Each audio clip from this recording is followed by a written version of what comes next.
On va vous faire une présentation de l'intégration de la technologie Luxid de la société Temis avec au sein de l'ECM Alfresco. On va démarrer par une rapide présentation d'Atoll. Donc, en termes d'introduction, aujourd'hui, voilà, dans le cadre de l'événement, l'objectif aujourd'hui, c'est de vous montrer l'intégration de Luxid au sein de l'ECM, des fonctionnalités qu'on a mis en place pour exploiter les capacités d'analyse sémantique de Luxid au sein d'Alfresco. En termes d'intervenants, Jean-Luc fera la démonstration au niveau Alfresco. Avant la démonstration, du coup, Fabien fera une introduction à l'enrichissement de contenu, donc les principes, les cas d'utilisation, tous les bénéfices qu'on peut en tirer et une vue d'ensemble de la plateforme Luxid pour que vous puissiez apprécier l'ensemble des potentialités de l'outil. Moi-même, je vais faire la première partie sur une présentation rapide d'Atoll. Alfresco, aujourd'hui, on va pas refaire une présentation de l'ensemble des fonctionnalités de la plateforme. Bon, aujourd'hui, je pense que si vous êtes inscrit, la plupart des participants connaissent déjà Alfresco, donc solution de CM complète avec une partie vraiment GED, gestion plan de classement, gestion de tout type de contenu et propriété, la partie la gestion du cycle de vie d'information, des workflows de validation du contenu, et puis des espaces collaboratifs où en plus de la partie gestion documentaire, on va retrouver un forum, un blog et l'ensemble des flux, du suivi des flux d'activité des espaces collaboratifs. Aujourd'hui, Alfresco est représenté dans 130 pays. Aujourd'hui, a pris une part de marché importante dans le domaine de l'ECM, avec une position intéressante, notamment aussi en termes de solutions hybrides, avec une offre cloud et une offre, intégration sur l'ensemble des sites. Et bien sûr, des interfaces web ou des interfaces mobiles pour accéder à l'ensemble du contenu. Donc, Atoll Conseil Développement, donc nous on est CS2I, on est localisé à Gevrey-Chambertin, donc on fait de l'intégration avec une forte implication métier, une forte capacité technique. Donc ça, c'est des points qu'on travaille chez nous. Aujourd'hui, on essaie de s'impliquer sur ces deux axes avec des prestations principalement en mode engagement, donc forfait ou contrat cadre. Donc c'est un point clé. Donc on s'appuie pour faire ces missions, on s'appuie bien sûr sur une équipe stable avec un modèle social qui nous permet aujourd'hui de capitaliser sur nos retours d'expérience, dans le sens où on a très peu, voire pas de turnover, avec une gestion humaine des équipes et une fidélisation de nos collaborateurs. Donc sur nos activités, on va faire du développement métier, hein. Donc une part de nos activités, comme on l'a dit, c'est excellence technique, implication métier, donc beaucoup d'intégration métier sur du développement ad hoc et intégration de composants plus bas niveau pour la réalisation de SI métier. Donc avec du développement là aussi web ou mobile sur ces plateformes. Donc on a des expertises sur différents frameworks et sur différents composants, beaucoup d'intégration aussi de systèmes d'information géographique, et puis des expertises GWT, XTJS, Symfony et ainsi de suite. Au-delà de cette intégration, de ce développement métier, on a un métier d'intégrateur de solutions open source. Donc, où on va travailler sur différents domaines, donc du décisionnel à la gestion de contenu web et une activité autour de l'ECM avec un partenariat Alfresco, donc concentré sur Alfresco. Il faut aussi pas mal d'intégration de solutions SIG, on y reviendra. On a fait aussi un module permettant de faire le lien entre vos données Carto et Alfresco. Donc, notre partenariat avec Alfresco aujourd'hui, Donc on est partenaire depuis 2006, on a une équipe du coup qui est expérimentée, on a de nombreux retours d'expérience, donc on intervient vraiment sur des projets jet de collaboration avec jet de transverse, jet de métier, alors que ce soit jet de transverse notamment par exemple pour des collectivités, jet de métier pour la jet de qualité par exemple chez Veto France. Donc on intervient sur différents processus et puis bien sûr des thématiques plus également transverses comme la partie collaborative, la prise en compte également des problématiques d'archivage liées à la mise en œuvre de la GED. Donc on dispose également d'expertise en termes de solutions de recherche, notamment autour de solaire, dans le sens où on l'utilise aussi sur le pôle intégration dans le cadre de projets métiers orientés sémantiques. Et puis on a une forte capacité en termes d'intégration Alfresco aussi, à intégration avec d'autres composants, que ce soit des CMS, on publie aussi certains modules pour faciliter les intégrations, notamment sur des CMS tels que Typo 3 par exemple. Site internet, intranet avec des web scripts ou toutes les problématiques liées à l'intégration applicative. Donc on développe, dans le cadre de cette expertise Alfresco, on développe aussi des modules complémentaires à Alfresco, donc, dont MyDocGIS, qui est un module là estampillé Atoll, qui permet de faire le lien entre vos données géographiques et l'ECM. Donc je passerai assez rapidement, on a fait un webinaire il n'y a pas très longtemps, la vidéo est disponible sur le site d'Alfresco. L'idée c'est de faire le lien entre vos cartes métiers et vos contenus dans la GED pour rajouter une interface de navigation en fait dans la GED, une interface cartographique. Ce qui vous permet ensuite de faire de naviguer sur les cartes et de retrouver les contenus associés à vos objets géographiques. Donc on a développé aussi des partenariats stratégiques donc avec Themis pour le composant Luxit, donc Fabien vous en parlera un petit peu plus tard.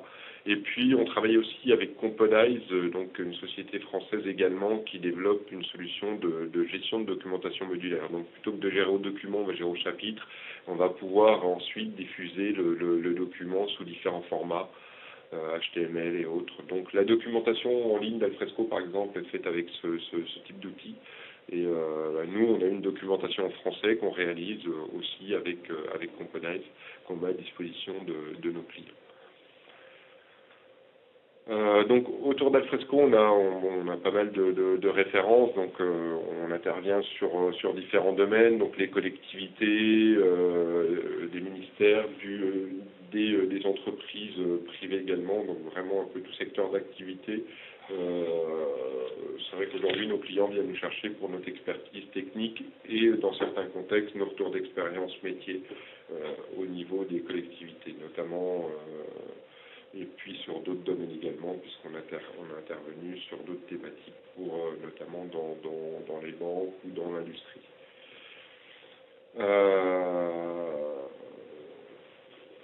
Donc là maintenant on va passer la main à Fabien, donc je suis passé assez rapidement, de toute façon on pourra vous retransférer les présentations si vous le souhaitez. On va passer la main à Fabien qui va vous présenter du coup Themis et puis l'intégration, les capacités de Luxit. Fabien, Hop. Voilà, on voit la présentation.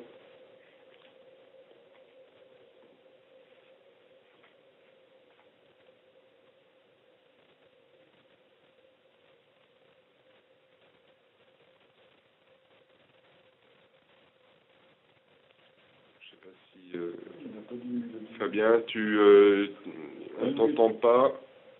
Ah, excusez-moi, vous devriez voir ma présentation. Ça y est? Oui, c'est bon, là on voit ta présentation. D'accord, super. Merci à tous de vous être joints à ce webinaire. Je suis Fabien Gauthier, je suis en charge de la direction commerciale de la partie entreprise chez Themis et je vais essayer de vous présenter brièvement ce qu'est l'enrichissement de contenu et ce qu'est la solution Luxit utilisée dans un environnement Alfresco. La tagline de Themis, c'est structurer les informations non structurées pour mieux les gérer et pour mieux les valoriser. IDC dit que 80% de l'information du système d'information disponible est d'information non structurée. Valoriser cette manne informationnelle permet aux entreprises d'être plus performantes et de mieux gérer leurs assets. Et c'est pour ça qu'on œuvre sur des intégrations autour des ECM. Un bref mot sur Tennis. Tennis, c'est une entreprise française qui est née dans les années 2000. Les fondateurs sont des anciens des laboratoires R&D d'IBM qui travaillaient sur la linguistique et sur le data mining. En 2000, ils décident de fonder Tennis. Fait important de notre histoire, en 2003, on rachète la distribution exclusive et les équipes de recherche et développement de Xerox Linguistique. C'est pour ça qu'on a ces fameux 26 brevets que vous voyez sur le côté. Et notre seul métier à ce jour est de faire de l'enrichissement de contenu. Notre croissance à l'international a été l'idée essentiellement par des clients qui sont des clients historiques, qui sont les publishers, dans la modernisation de leur métier, en passant du papier au digital. On est intervenu sur deux grands assets de ces publishers, la chaîne éditoriale et les portails de valorisation et de commercialisation de cette information. Donc on est un outil stratégique pour ces gens-là qui ont besoin de valoriser des documents qui sont éminemment non structurés, comme vous vous en doutez, et qui nous ont fait confiance, qui a permis aussi à Tennis d'avoir ce développement à l'international. Un des faits importants, c'est que Tennis est reconnu. Alors on est reconnu par le Gartner dans un market scope qui est assez généraliste, qui s'appelle Information Access. Mais autre fait important de notre histoire, c'est qu'en 2013, on remporte un prix aux États-Unis. Alors ce prix, il a deux saveurs. La première, c'est qu'un éditeur français va remporter aux États-Unis un prix qualitatif, qui est le Cody Award, décerné par le SIIA, qui est l'association des éditeurs de logiciels. Ça, c'est le premier point. Et le deuxième point, c'est que maintenant, vu de nos pairs, il y a une catégorie sémantique qui intervient dans les systèmes d'information et qui est reconnue en tant que telle. Je vous parlais tout à l'heure de nos clients historiques qui sont les éditeurs de contenu. 70% de tous les grands éditeurs mondiaux utilisent Tennis pour structurer et valoriser l'information textuelle. Et puis, on a aussi historiquement des gens qui font partie des sciences de la vie, donc les grands fabricants de médicaments, qui ont des besoins assez importants d'internalisation de la connaissance. Ce qu'il faut savoir, c'est que leur métier premier, c'est de fabriquer des médicaments et pas forcément de faire de la recherche fondamentale à outrance. Et cette recherche fondamentale est faite dans d'autres parties du monde ou chez d'autres acteurs. Ils ont besoin de réinternaliser cette connaissance et donc de valoriser cette connaissance pour pouvoir créer leurs composants médicaments. Et puis d'autres utilisations un peu plus éparses dans des portails intelligents de diffusion d'informations économiques, dans la partie répressive de l'État, sur des contraintes opérationnelles qui sont assez importantes, sur la lutte contre la fraude, sur les systèmes d'information opérationnelle de commandement, sur l'analyse criminelle chez Europol, dans l'analyse de la remontée clients, que ce soit pour EDF ou pour Crédit Agricole. En tout cas, on a un certain nombre de références et qui tournent depuis de nombreuses années chez ces clients-là. Qu'est-ce que l'enrichissement de contenu? Alors, je vais ouvrir un peu le capot, je vais essayer de pas employer trop de barbarisme, mais on va prendre comme exemple une phrase où, là, Microsoft a racheté Skype pour 8 milliards de dollars. On a plusieurs types de traitements. Le premier de ces types de traitements, et qui vient des assets de Xerox, c'est l'analyse morphosyntaxique. Donc on va découper en termes cette phrase-là en y donnant un certain nombre de valeurs. C'est un nom propre, c'est un verbe, c'est une préposition. Le deuxième type de traitement est de pouvoir finalement, sur ces termes ou ces groupes de termes, pouvoir commencer à faire émerger un certain nombre de fonctions qu'on appelle des entités nommées. Donc on a repéré dans le texte que Microsoft est une compagnie, que Skype est aussi une compagnie. On l'a repéré parce qu'on l'a comparé à une liste de sociétés. On sait que Microsoft fait partie des sociétés qui sont dans nos listes de sociétés. Skype n'en fait pas partie. Donc la forme de la phrase et nos analyses permettent de déduire dans cette phrase-là que Skype est une société. Et puis on parlait de sémantique tout à l'heure. La sémantique, c'est comprendre le sens des mots dans leur contexte. Et on s'aperçoit avec ce niveau abouti d'intelligence qu'on a des poids sur les deux sociétés dont je parlais. Microsoft et Skype avaient exactement la même valeur dans la détection d'entités. et n'ont pas du tout la même valeur dès lors qu'on commence à mettre en évidence les relations et utiliser la sémantique dans cette analyse. Microsoft est l'acheteur, Skype est la cible. On a finalement trouvé une relation qui est une relation d'acquisition avec un montant et une date d'effet. Donc ça, c'est bien dans une phrase. Ça permet de repérer, c'est l'exemple un peu plus complet, dans un texte, les compagnies citées, les organisations, ou tous les assets métiers dont vous auriez besoin de repérer dans ces textes-là. Comment s'articule la plateforme Luxi? Il y a 3 briques fondamentales dans cette plateforme-là. L'Annotation Factory. L'Annotation Factory, c'est... Alors, je suis désolé, je vais prendre un exemple qui est un peu imagé, mais que tout le monde comprend. Il faut voir l'Annotation Factory comme une pelleteuse. C'est la machine à excaver de la métadonnée dans le texte. Cette machine à excaver de la métadonnée dans le texte permet de mettre en œuvre toutes les façons de pouvoir extraire de l'information dans un texte. Que ça soit par insertion de taxonomie existant ou de thésaurus existant, que ce soit par l'application de règles sémantiques comme on l'a vu tout à l'heure sur Microsoft et Skype, que ça soit par la mise en œuvre de règles statistiques ou d'auto-apprentissage, toutes ces technologies sont utilisables de manière unitaire ou combinée et vont nous permettre d'extraire des termes, des entités, des relations, des catégories, un vocabulaire métier particulier, et ce, dans 20 langues. Donc ça, c'est un vrai différenciateur de Tennis vis-à-vis de nos petits confrères, c'est que personne n'est capable, comme Tennis, de pouvoir utiliser autant, de pouvoir extraire autant de termes dans toutes ces langues-là. Une fois qu'on a notre engin à excaver la métadonnée, au bout de la pelleteuse, j'ai ces fameux godets d'extraction qu'on appelle des cartouches de connaissances chez Tennis. Et ces cartouches de connaissances, on en a un certain nombre déjà formés sur étagère, que ce soit des relations d'affaires, que ce soit du plan de classement de la presse, que ce soit des entités de la TM 360 qui sont des entités nommées standards, personnes, lieux, sociétés, informations géographiques, unités, poids et mesures et autres. Et puis on en a d'autres pour le monde des life sciences, vous en doutiez, biologie, médicale et chimie. On ne sait pas couvrir tous les métiers avec ces cartouches de connaissances, en tout cas celles qu'on a sur étagère. Ce qu'il faut comprendre, c'est que nos clients nous ont demandé de développer pour eux des composés d'extraction qui sont des différenciateurs métiers très très valorisés chez eux en interne et qu'ils ne souhaitent pas que l'on puisse nous commercialiser. Ça devient leur propriété. On ne sait pas, par défaut sur étagère, on n'a pas les réponses à tous ces besoins-là. Et on fournit avec cette pelleteuse, avec un certain nombre de godets disponibles chez Tennis, on fournit une usine à fabriquer vos propres composés d'extraction. Donc on est capable, autour de l'outil Content Enrichment Studio, qui est un set de 4 outils que je ne détaillerai pas parce que j'ai que 10 minutes pour ça, on est capable de prendre vos ressources, vos taxonomies, de pouvoir partir de zéro et avoir des stratégies de découverte pour créer vos propres composés d'extraction dans vos contextes métiers. Ça, c'est très important, c'est une ouverture du produit et des outils de développement de Tennis avec une vraie couche d'appréhension simplifiée sur lesquelles on a beaucoup travaillé ces 2 dernières années pour que vous soyez capable, avec Atoll, ou à terme tout seul, de pouvoir créer vos propres composés d'extraction. Ça, c'est important.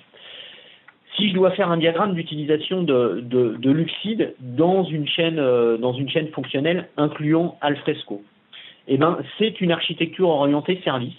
Cette architecture orientée service, elle est décorrélée d'Alfresco, mais on a fait développer par Atoll CD une core intégration de la capacité d'annoter vers Luxid Annotation Factory. Il y a une core intégration entre le LAF et l'AG d'Alfresco qui a été développé par Atoll, qui est la capacité de communiquer entre cet asset Alfresco et notre asset d'enrichissement de contenu.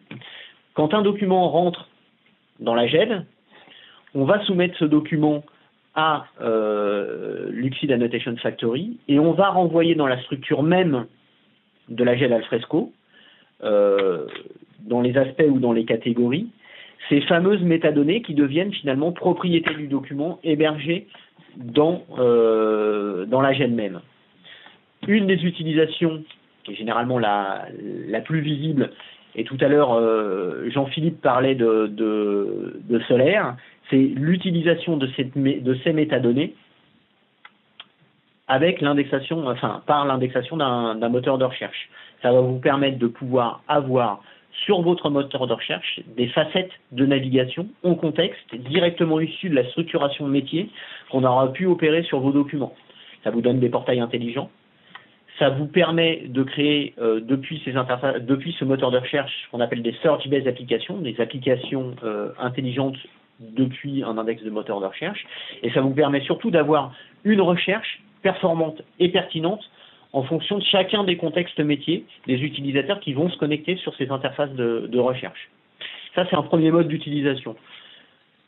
Comme les métadonnées sont stockées dans Alfresco, toute la couche applicative au-dessus d'Alfresco, Jean-Philippe parlait des SIG tout à l'heure, on va pouvoir repérer les informations géographiques dans vos documents et les taguer comme métadonnées géographiques utilisables par les systèmes d'information géographiques. Ce sont des choses qui sont déjà utilisées très très largement pour le ministère de la Défense et par la police. Mais c'est des choses sur lesquelles on a déjà des expériences et Atoll a une vraie compétence sur ces SIG. Mais on parlait aussi d'archivage intelligent. Aujourd'hui, un outil d'archivage, vous faites essentiellement de la gestion et de la rationalisation du stockage. Tous les documents qui font plus de 50 mégas, qui n'ont pas été ouverts depuis plus de 6 mois, à ce moment-là, vous les migrez. De quoi ils parlent ces documents et quelle est la politique finalement métier derrière cet archivage-là? L'outil d'archivage, qui est composante de la couche applicative au-dessus de la GED, va pouvoir exploiter ces nouvelles métadonnées. Je vais vous prendre un exemple classique. Je m'appelle Monsieur Renaud et aujourd'hui j'ai fini mon projet Clio 5. Donc je suis plus en build, je suis en run. Je dois archiver l'ensemble des documents qui parlent du projet Clio 5 pour pouvoir non seulement libérer de l'espace, mais pouvoir aussi peut-être être en conformité avec mes contraintes techniques et ou fonctionnelles en interne. Ces métadonnées sont présentes à côté des documents et exploitables par cette couche applicative. Et de manière simple, votre outil d'archivage devient plus intelligent parce qu'il exploite ces métadonnées structurées, normalisées, standardisées, pour pouvoir faire de l'archivage, pour le coup plus technique, mais de l'archivage en contexte métier. Le plus simple étant que peut-être que je repasse la main à Jean-Luc, qui va opérer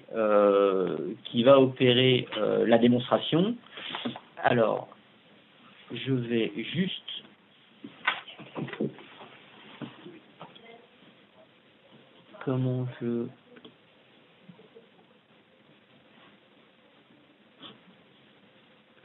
voilà, normalement Jean-Luc doit avoir la main. Oui. Est-ce que c'est le cas? Voilà. C'est bon. Parfait. Juste pour préciser, donc là Jean-Luc va présenter le contexte d'intégration avec Alfresco et une démonstration. Vous pourrez vous poser vos questions à la fin par le chat. Donc on va faire la démo et puis on aura une séance de questions-réponses après la démonstration.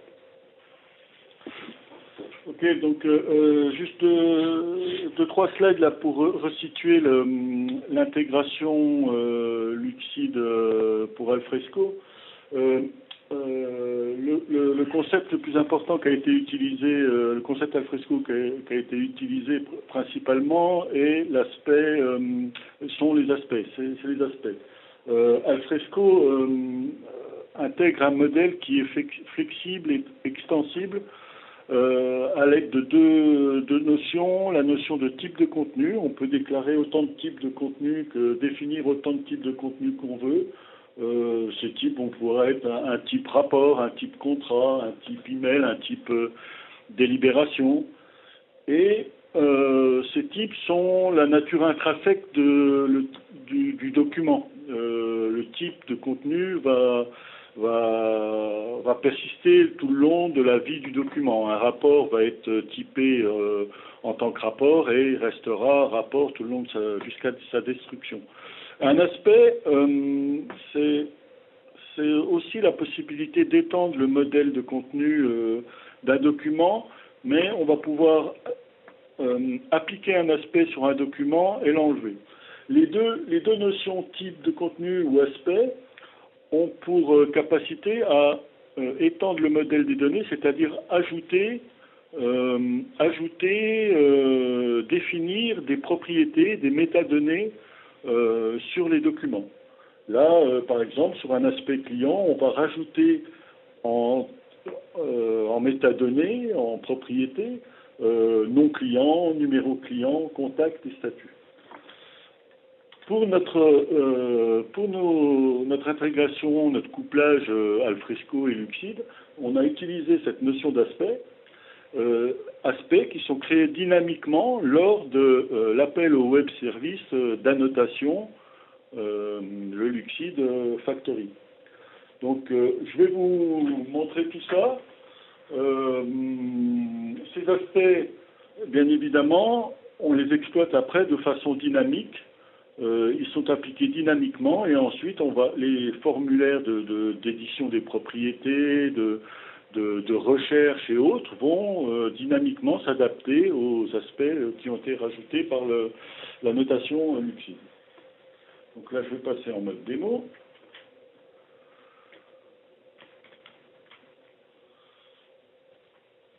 Donc là, je vais me connecter à un serveur de démo hébergé qui est un Alfresco entreprise 4.1.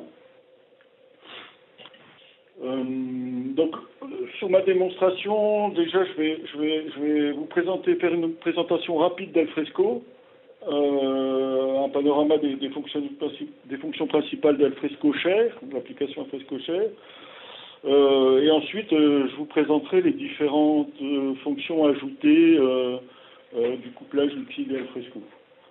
Donc, je vais orienter ma présentation sur généraliste d'Alfresco en créant un site. Donc, comme disait Jean-Philippe, un site est un espace collaboratif où on va pouvoir élaborer des documents, mais pas que, tout type de contenu, des posts de blog, des questionnaires, agendas ou quoi. On va pouvoir élaborer ces contenus de façon collaborative. Donc l'interface Alfresco Share est orientée pour faciliter le travail des utilisateurs. Donc on a certains assistants qui permettent de guider l'utilisateur dans son mode de fonctionnement. Là je vais retirer ça parce que ça prend de la place. On a une notion de tableau de bord qui permet de remonter des notifications d'activité, de personnaliser les espaces collaboratifs avec des composants Web 2.0 qu'on appelle des dashlets. Dans d'autres systèmes, on appellerait ça des portlets ou autres, des widgets. Là, je vais me concentrer du coup sur l'espace documentaire, donc la bibliothèque de documents, où je vais pouvoir déposer des documents, élaborer des documents, par exemple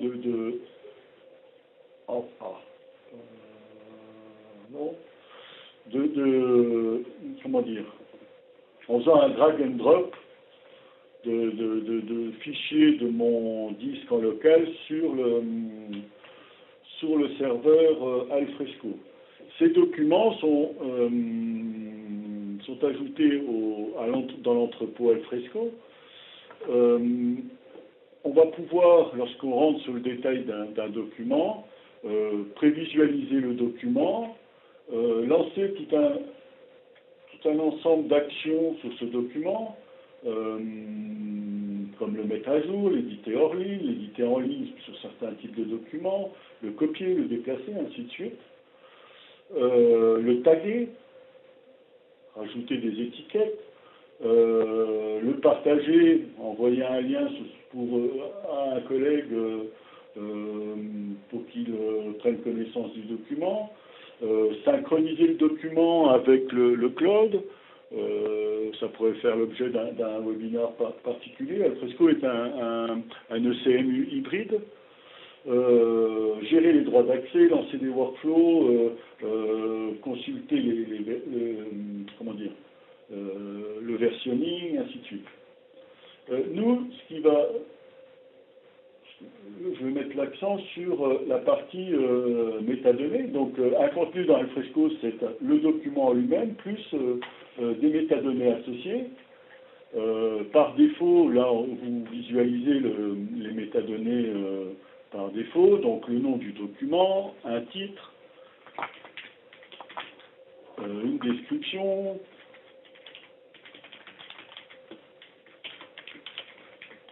le type mime, l'auteur, et je peux taguer, donc, utiliser des tags existants ou créer un nouveau tag.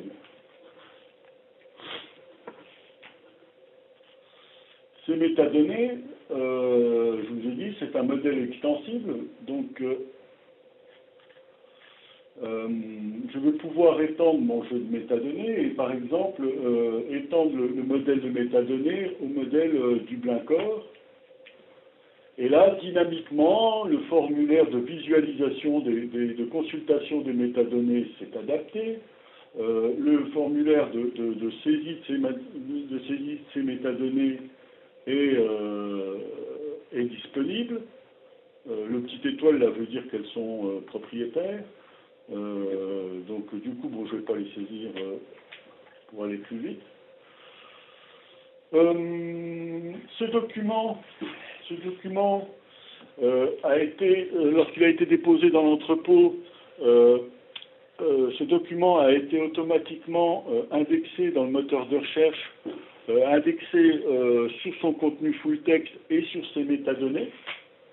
Donc, du coup, je vais pouvoir retrouver mon document par ici la recherche avancée, la recherche simple, mais aussi par la recherche avancée, par exemple en mettant IAM. Voici mon document, hein, c'est bien le document que je viens de poser aujourd'hui. Bon, il se trouve que dans d'autres, IAM correspond aussi.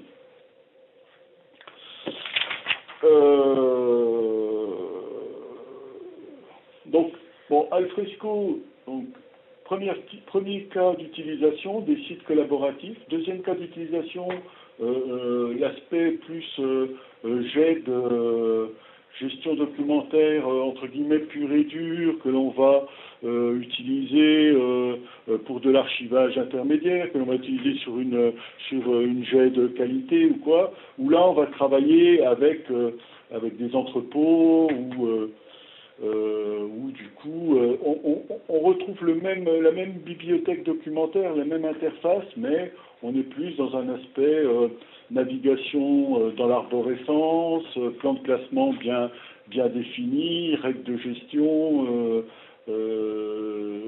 process autour du cycle de vie. Et là, par exemple, c'est un jeu de démo, enfin, j'ai un plan de classement collectivité, et puis avec un jeu de démo des délibérations d'un conseil général. Donc l'ensemble des contenus est indexé et recherchable, on peut y accéder au travers l'arborescence, ce TreeView, au travers la recherche simple, ici, au travers la recherche avancée, ce que je vous ai montré précédemment, avec plusieurs types de recherche, contenu, dossier. Celle-ci, je reviendrai après, c'est ce qu'on a rajouté. Enfin, une autre méthode d'accès aux documents, ça va être les catégories. Donc, l'arbre des catégories. Les catégories, en fin de compte, on a un arbre de catégories, comme on a un arbre de dossiers. On va pouvoir naviguer dans les catégories et de façon arborescente et retrouver les documents qui sont, par exemple, ici, en ayant cliqué sur French, ça me sort tous les documents qui ont la catégorie French. Donc, quelque part, c'est on va dire, un plan de classement logique. L'entrepôt, les dossiers, les espaces, comme on aime ça dans Alfresco, c'est le plan de classement physique. On remarquera ici que Eurovoc, l'arbre de catégorie Eurovoc est vide. J'y reviendrai. Donc, si je reviens sur mon site webinar, pour vous présenter ce que nous avons rajouté autour d'Alfresco, je vais importer un document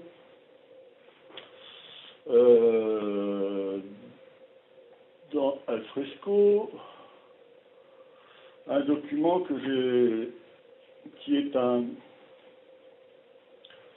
une copie,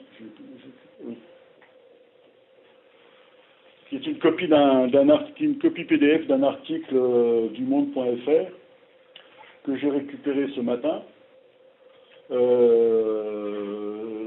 Ce document, pour le moment, en termes de métadonnées, de propriété, on a le nom, le titre, on n'a rien du tout, description, auteur, on n'a rien, JEB, c'est les métadonnées classiques. Si je veux donner un sens à ce document et enrichir ces métadonnées, je vais l'annoter avec Lucide. J'ai plusieurs plans d'annotation disponibles. On reviendra là-dessus sur la configuration. Je vais annoter le document avec mon plan d'annotation entité nommée. Alors, une chose que je n'ai pas précisée, sur la démo, sur ce serveur de démo, on utilise les cartouches de connaissances générales, on va dire, de Lucide, qui sont entités nommées. Son petit nom, c'était M360, donc ça permet d'extraire les noms de personnes, les noms de sociétés, les noms de lieux. On va utiliser une autre cartouche de connaissances qui est Keywords, c'est les mots-clés, les groupes nominaux, les plus caractéristiques des documents. Et puis une autre qui va être Eurovoc, qui est un thésaurus européen. Donc là, je vais annoter mon document avec la cartouche à l'aide de la cartouche de connaissances entité nommée, ce qui va me permettre d'extraire les noms de personnes, les noms d'organismes et les noms de compagnies. Donc là, le document a été envoyé via web service à Lucide, qui va m'extraire et me renvoyer les métadonnées personnes, organismes, sociétés, que l'on voit ici, que l'on retrouve ici.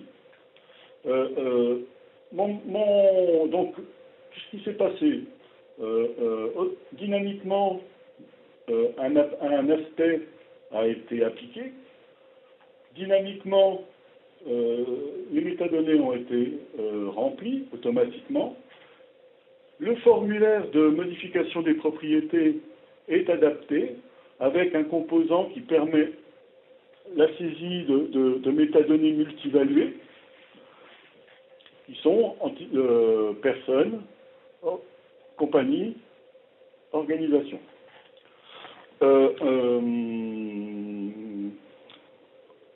Les cartouches de connaissances sont relativement pertinentes en termes d'extraction.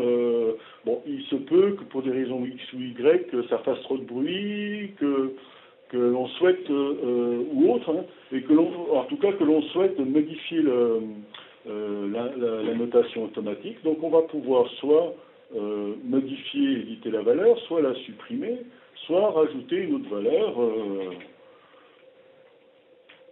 dans la liste des...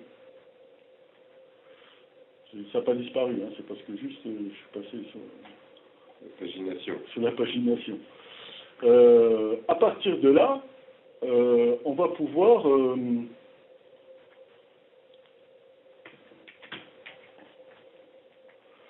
comment dire, ça va donner plus de sens au moteur d'indexation, au moteur de recherche d'Alfresco. Ce que je veux dire par là, c'est que si je reviens sur la recherche avancée, tout à l'heure, je vous avais dit que je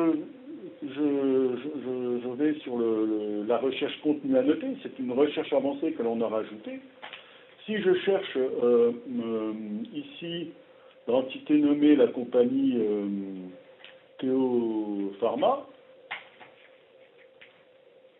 je vais retrouver. Bon, alors, j'ai 2 fois le document, j'avais fait des petits tests ce matin avant le webinaire. Le document que je viens de poser, c'est celui-ci. Je le retrouve ici. Et du coup, je retrouve mon document avec ces métadonnées. Pour la petite histoire sur les métadonnées, si je décide que cette métadonnée ici, ça fait trop de bruit, j'en veux pas, je la supprime. Si je fais une mise à jour, je recharge le document et que je relance l'annotation, les changements manuels, l'historique des changements manuels sera rejoué et la métadonnée que j'avais enlevée à la main ne sera pas réappliquée.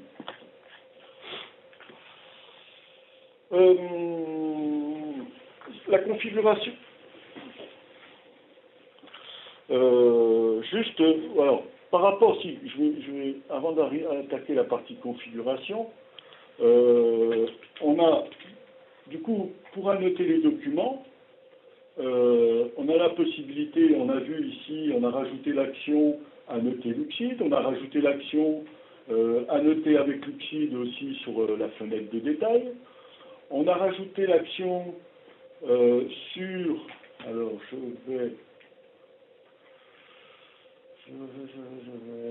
mince.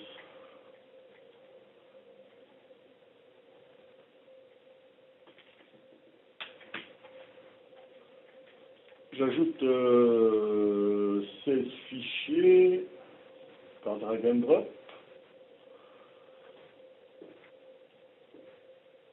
Je vais pouvoir ici sélectionner mes 16 fichiers que je viens d'ajouter. Et on a rajouté aussi donc l'action multifichier, annoter avec Lucide. Et je vais pouvoir annoter avec Lucide avec un ou plusieurs plans d'annotation disponibles. Le traitement les fichiers sont envoyés pour annotation, le traitement va tourner, les web services vont répondre. Si je rafraîchis ma page,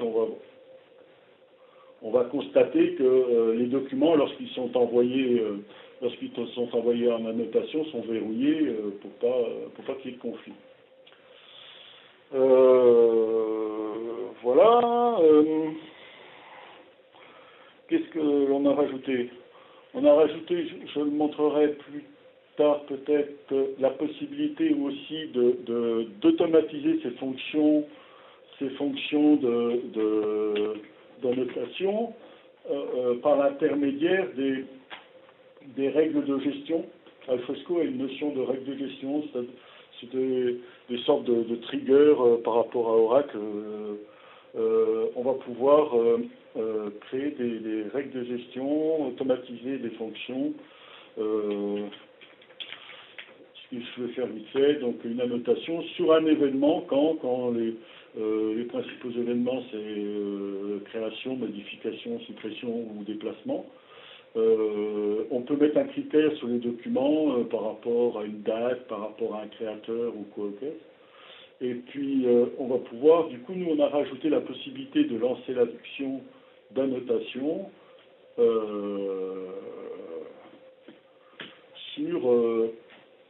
donc là, je vais annoter tous les documents qui rentrent dans mon dossier jeu 2, je vais les annoter entité nommée Eurovoc automatiquement.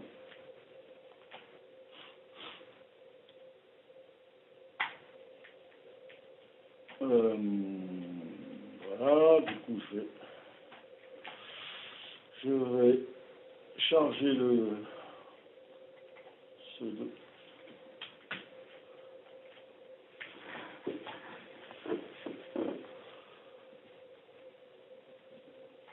ok. Donc là, les documents sont en train d'être annotés. Donc là, je vais vous présenter la partie configuration.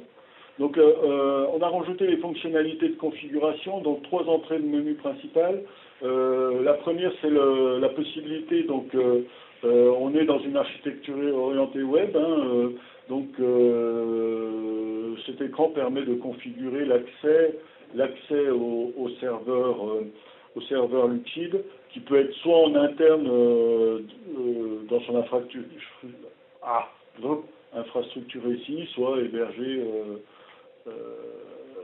chez un fournisseur d'accès. Donc on va définir l'adresse, le nom d'utilisateur, mot de passe, et puis le nombre de fils de processus, le nombre de threads utilisables pour tailler le tuyau correctement pour pas tout écrouler. Le deuxième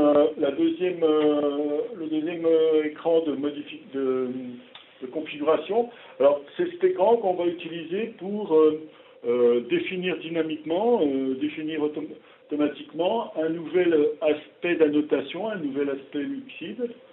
Je vais par exemple en créer un, mot-clé. Je vais là, mon module a interrogé le serveur Lucid pour lui dire quelles sont les cartouches de connaissances disponibles, exposées. Donc on voit qu'on a Life Science, Fabien en a parlé tout à l'heure, Meber, ainsi de suite. Donc là je vais utiliser Keywords pour les mots-clés. Je vais après, alors cette cartouche de connaissances peut me renvoyer un ensemble de métadonnées, de catégories ou quoi. Je vais choisir celle que je veux. Hop.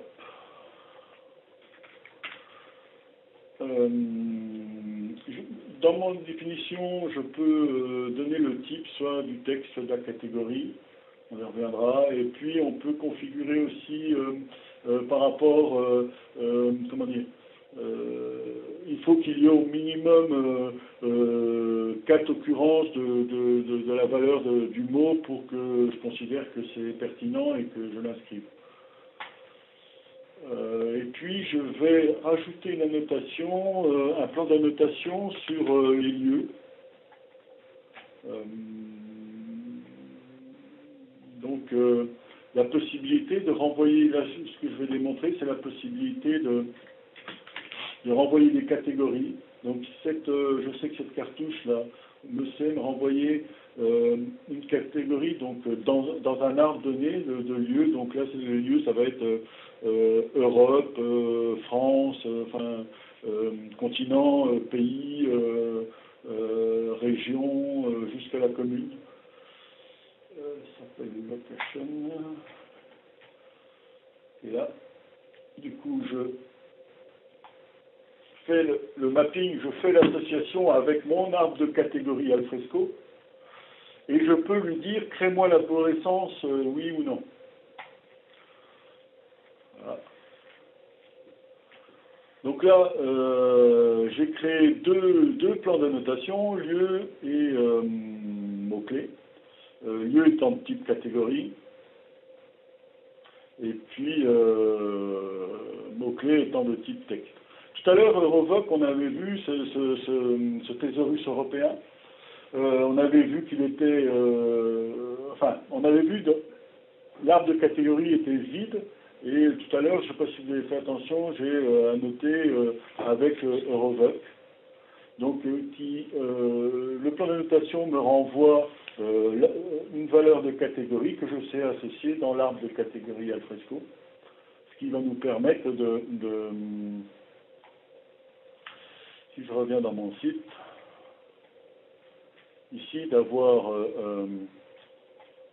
une navigation par... donc mon arbre de catégorie était vide tout à l'heure, et le fait d'avoir annoté avec le plan d'annotation Eurovoc m'a créé dynamiquement à la volée l'arbre des catégories. Et mon arbre de catégorie n'est pas, en fin de compte, contient que les branches, les valeurs pour lesquelles il y a des documents, quoi. Et du coup, si je clique ici sur Océan, bon là j'en ai qu'un, apparemment, ça me sort qu'un seul document.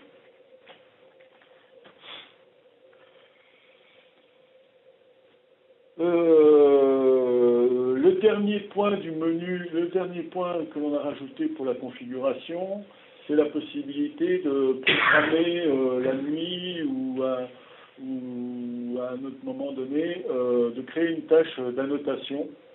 Et on va pouvoir dire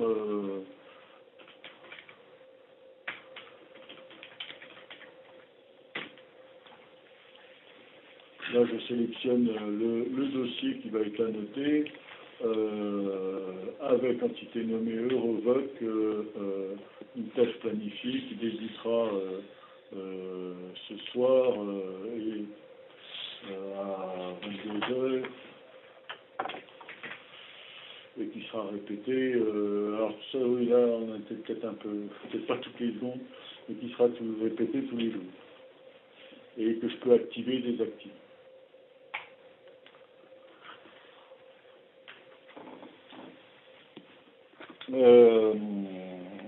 Alors, au niveau des recherches, on a vu tout à l'heure qu'on a rajouté la recherche avancée sur les contenus annotés. En fin de compte, c'est le même formulaire que le contenu ici, sauf que dynamiquement, ben, on le voit là ici, hein, dynamiquement, on va rajouter la possibilité de mettre des critères sur les aspects lucides, on va dire. Donc là, tout à l'heure, j'ai rajouté lieu et mots-clés. Ça me les a ajoutés dynamiquement dans mon formulaire de recherche. Mais en termes de recherche, on a aussi rajouté la possibilité d'utiliser des recherches facettées. Donc, d'utiliser la possibilité d'affiner sa recherche. Donc, là, par exemple, je vais chercher sur Sauvadet. Donc, Sauvadet, c'est François Sauvadet, c'est notre président du Conseil général de Côte d'Or. Mon jeu d'essai, là, je vous avais montré tout à l'heure, j'ai un jeu d'essai de délibération. Donc là, ça me sort 173 résultats. J'ai vraisemblablement 173 délibérations dans mon entrepôt. Sauvadet, ça sort à chaque fois parce que sur les délibérations, on a la liste de tous les conseils généraux. Par contre, je sais que mon document, comment dire, est en relation avec France Télécom, donc j'affine sur France Télécom, ici dans mon filtre actif, donc j'ai plus que 7 documents, et je sais aussi que c'est à cause de SFL. Et là, voilà, j'ai plus que 2 documents, et je peux du coup accéder à mon document en ayant affiné ma recherche, recherche qui a été rendue plus pertinente, plus cohérente, de par l'enrichissement automatique des métadonnées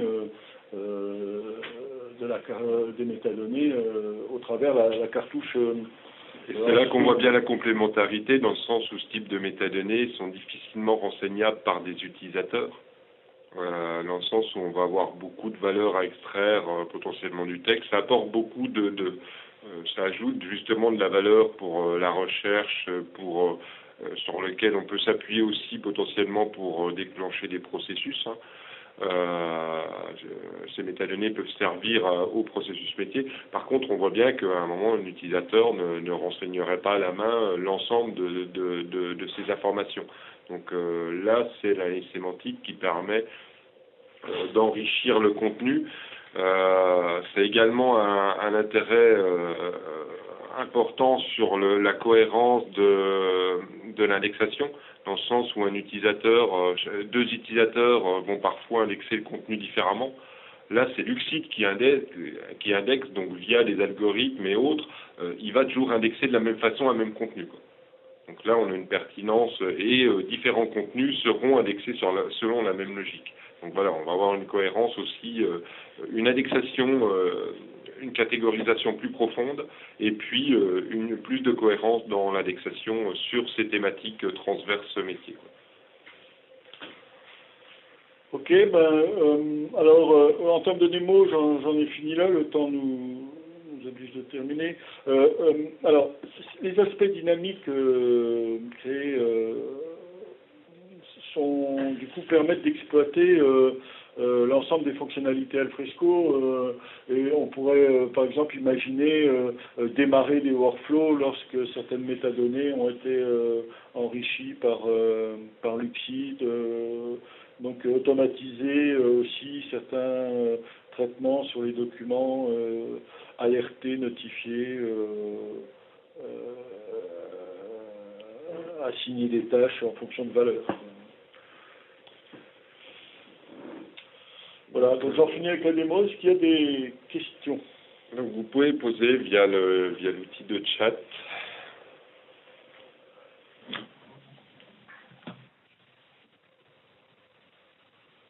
Donc aujourd'hui, bon, cette intégration, vous l'avez compris, alors, forme étant donné que les documents sont indexés en full text par défaut, quelle est la valeur ajoutée de la notation pour la recherche? Le problème, c'est que la notation full text, ça fait du bruit, quoi. Et si on catégorise pas un minimum l'information, on ne va pas pouvoir être pertinent sur la recherche. Là, dans l'exemple que j'avais fait, là, et ça c'est valable qu'on soit en recherche facetée ou pas, mais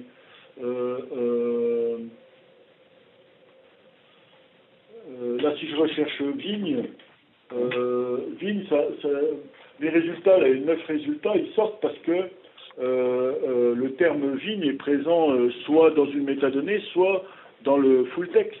Et voilà. Par contre, je sais que c'est vigne et que ça a trait à, comment dire, au syndicat viticole de l'appellation. Donc, je vais filtrer. Si j'avais pas eu de catégorisation de métadonnées qui contiennent syndicat viticole de l'appellation, je pourrais pas filtrer sur mes documents et arriver sur le bon document, quoi. Ce qu'on disait, quoi, l'extraction en termes de métadonnées permet donc le plein texte, ça peut faire beaucoup de bruit quand on a une grosse volumétrie, donc on croit souvent plein texte et catégorie. Le fait d'extraire automatiquement cette catégorie sur une valeur ajoutée permet automatiquement de filtrer, d'affiner sa recherche, permet de valoriser les capacités aussi de recherche à facettes.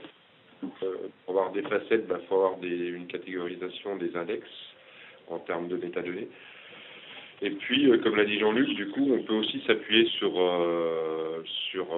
ces métadonnées pour demain faire voilà, tous les contenus qui parlent de telle personne. On va pouvoir, par exemple, notifier un groupe utilisateur et autres. Alors, comme l'avait dit Fabien tout à l'heure, au-delà, en plus des cartouches de connaissances, il y a possibilité avec les outils de Thémis d'affiner les sélections, donc vraiment de dire, par exemple, là dans le contexte des collectivités, tout compte fait, sur les délibérations, je ne veux pas en métadonner la liste des conseillers généraux, parce qu'ils apparaissent forcément dans tous les textes. Par contre, je veux extraire les noms de personnes qui sont citées dans le texte. On va pouvoir affiner et remettre des catégories autour du contenu en fonction des contextes métiers. Et ensuite s'appuyer sur demain ces contextes, ces catégories métiers pour déclencher les processus.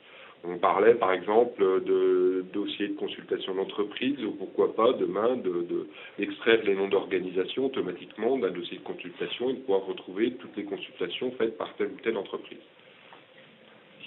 Je vais compléter, Jean-Philippe, si tu permets. Aujourd'hui, un des points et qui devient un frein pour l'utilisation des moteurs de recherche en entreprise, c'est effectivement l'info-explosion, le nombre de documents qui vont remonter dès lors qu'on va poser une question. Le but étant en entreprise de ne pas se retrouver avec une liste à l'après-vert comme on peut avoir sur Internet avec Google, et de pouvoir présenter à l'utilisateur en fonction d'un ou plusieurs contextes métiers des axes de navigation qui vont lui permettre d'arriver aux documents les plus pertinents par rapport à sa recherche. Ce qu'il faut savoir, c'est quand on regarde les statistiques d'utilisation d'un moteur de recherche, et ce sont les mêmes que ce soit en entreprise ou sur Internet, 95% des gens posent une question qui ne comporte qu'un mot. Imaginez un peu l'ingénieur chez Bouygues Construction qui, quand il pose sa question, tape le mot béton. On va se retrouver finalement avec des milliers, voire des centaines de milliers ou des millions de documents réponses, et il faut pouvoir proposer, depuis cette extraction et l'utilisation de ce moteur de recherche, une segmentation qui va permettre finalement à l'utilisateur de l'aider à structurer sa démarche d'affinage documentaire. Un moteur de recherche, c'est pas plus intelligent que tous les autres outils, hein, c'est un outil informatique comme un autre. Si on veut une réponse structurée, il faut une question structurée. Donc il faudrait peut-être poser ce que les gens ne font pas, encore une fois, pas plus que remplir leurs métadonnées dans les documents, dire je veux le mot béton, je veux que ce béton soit résistant et des propriétés de résistance à l'humidité particulières, et je veux en plus, si je suis en train de dire moi j'ai besoin de connaître les propriétés du béton pour couler des piliers de pont dans une rivière, dire béton plus résistance humidité plus piliers de pont. Et aujourd'hui vos utilisateurs ne le font pas. Donc si on veut les guider dans leur recherche, qui est une des utilisations, encore une fois, des annotations qu'on aurait pu faire dans Alfresco, il faut pré-mâcher et rendre intelligible le contenu. Rendre intelligible le contenu passe par de l'annotation. Encore une fois, c'est tous vos contextes métiers. Vous n'allez pas servir... on est capable de personnaliser les environnements de recherche en fonction des plans d'annotation ou des dossiers sur lesquels on va aller chercher l'information. Et ça, c'est très très important parce qu'un RH va pas chercher comme un informaticien. Et les thèmes qui sont pertinents pour un RH sont pas ceux qui sont pertinents pour un informaticien. Et si dans le dossier RH, tous les documents déposés ont été tagués avec une cartouche RH, alors l'interface de recherche sera personnalisée depuis ces métadonnées avec une vue métier qui est une vue métier RH. Et l'informaticien aura sa vue métier informatique, bien entendu. Donc ça a une vraie valeur ajoutée. Le moteur de recherche permet de décloisonner l'information et d'avoir un point d'accès central unique à cette information-là. Se retrouver avec des milliers de documents dans une liste de réponses, voilà, on oublie la pertinence et la productivité. Fabien, on a une autre question relative au domaine juridique. Du coup, vous aviez des retours d'expérience sur ce domaine-là. Oui, alors on a beaucoup de retours d'expérience dans le monde juridique. De plusieurs manières. La première, c'est que on a été challengé par un certain nombre d'éditeurs. Alors, je vais parler de Francis Lefebvre, puis je vais parler aussi de la DILA. Il y a une obligation réglementaire qui émane de la CADA, qui oblige finalement les administrations centrales ou territoriales à anonymiser leur contenu avant de le mettre à disposition des utilisateurs. Au même titre que l'on va repérer des informations dans le texte, les informations qu'on va repérer sont des candidats à l'anonymisation.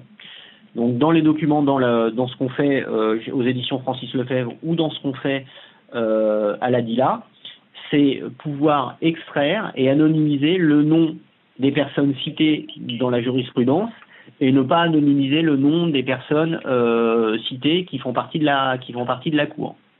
Ça, c'est un premier point. On travaille avec Soukij et Caige au Canada, qui sont des entités juridiques, pour lesquelles on va structurer de l'information juridique pour valoriser un accès particulier à de l'information juridique dans leur repo d'hébergement. Voilà. La DILA, c'est effectivement la réunion des journaux officiels et de Légifrance, pour information. Donc on a... Il n'y a pas de cartouche standard pour l'instant encore. Non, il n'y a pas de cartouche standard parce que ces cartouches-là sont des cartouches propriété de ces clients. Ils les ont fait développer. Mais nous, on a des compétences pour, en fonction des thématiques abordées, pouvoir créer rapidement des cartouches de connaissances. Faut pas oublier que Atoll CD, c'est quand même le premier partenaire à être entré dans les plans partenaires TEMIS, et qu'aujourd'hui Atoll a ses capacités de vous accompagner sur ces environnements juridiques particuliers, aussi bien dans de l'intégration de système que dans la création de composés d'extraction pour vos besoins particuliers. Voilà. Donc on sait repérer des textes de loi, des articles, des choses qui sont des choses légales, mais encore une fois, ça nécessite une mise en musique personnalisée en fonction de vos contraintes. Donc oui, on a des choses standards. Après, est-ce que ces choses standards répondront à vos objectifs ou à vos attentes particulières? Voilà.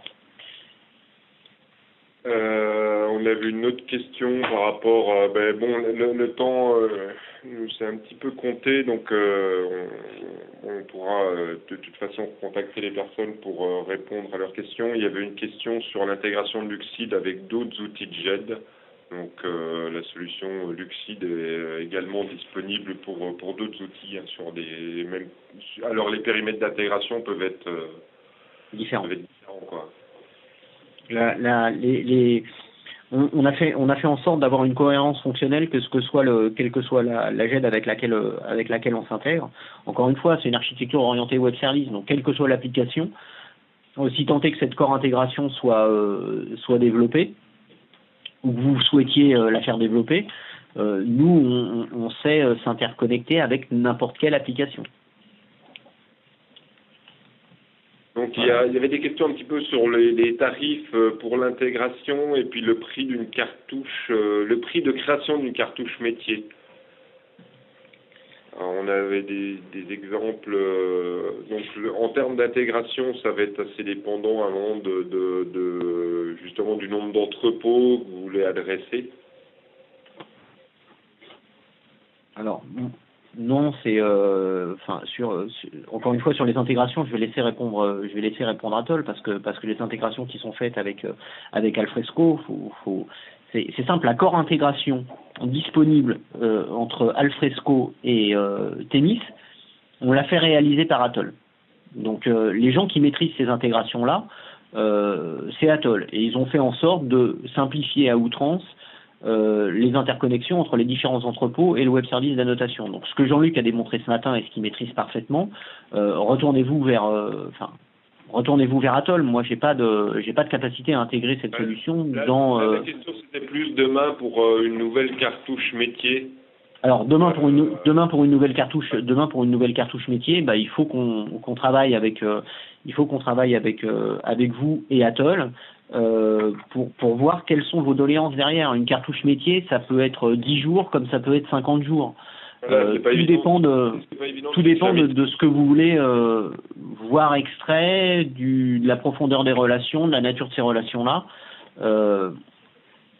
Il y a des choses qu'on est capable de mettre en œuvre. Une cartouche par Thesaurus, si vous avez un Thesaurus disponible, on est capable de le mettre en œuvre et avec Atoll, je vais parler sous ton couvert, Jean-Philippe, en moins d'une semaine. Ouais, ça peut aller très très vite. Hein. Ça va dépendre vraiment du périmètre métier, de la complexité en termes de niveau de pertinence de ce qu'on veut obtenir. C'est vrai que c'est pas évident de trouver un métrique. Généralement, 10-15 jours, on fait des lots un peu d'assistance en termes d'optimisation. Oui. Qui vont être par 15-30 jours en fonction des thématiques métiers. Quoi.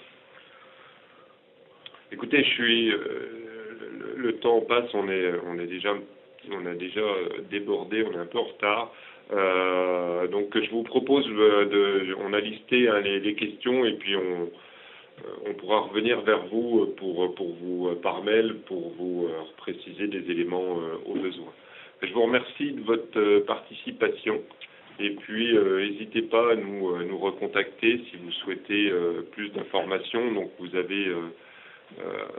retrouverez les informations, le webinaire enregistré sera disponible sur le site Alfresco et nos informations étaient disponibles, nos contacts étaient disponibles sur les phases d'inscription et sur le site d'Alfresco. Écoutez, merci à tous et puis à bientôt j'espère. À très bientôt. Au revoir. Au revoir.